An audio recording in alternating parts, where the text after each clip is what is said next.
નમસ્કાર, હું Rinku Prajapati public India ન્યૂઝમાં આપનું સ્વાગત કરું છું। શરૂઆત કરીએ આજના સમાચારની। બોરસદ બોબાફળી વિસ્તારની કાંસમાં જાળી ન હોવાથી ચોમાસામાં દુર્ઘટના થવાનો ભય।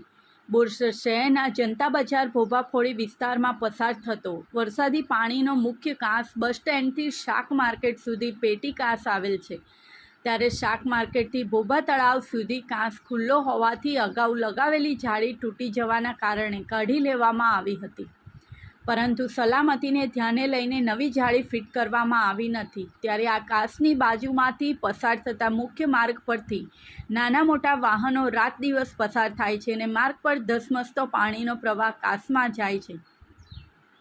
આથી ભારે વરસાદમાં જાળી ન હોવાના કારણે રાહદારી કે વાહન ચાલક કાંસમાં તણાઈ જવાની સંભાવના વ્યક્ત કરવામાં આવી હોવાનું જણાવ્યું હતું।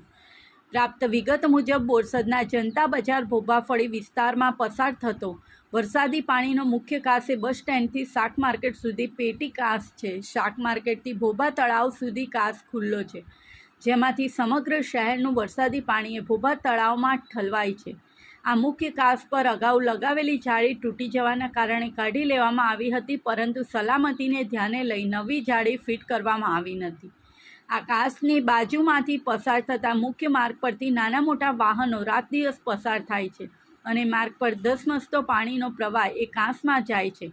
આથી ભારે વરસાદમાં જાળી ન હોવાના કારણે રાહદારી કે વાહન ચાલક કાંસમાં તણાઈ જવાની સંભાવના વ્યક્ત કરવામાં આવી છે।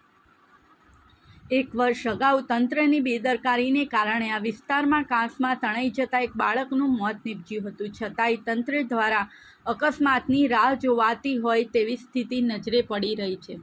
આ સાથે આજના સમાચારને અહીં સમાપ્ત કરીએ છીએ।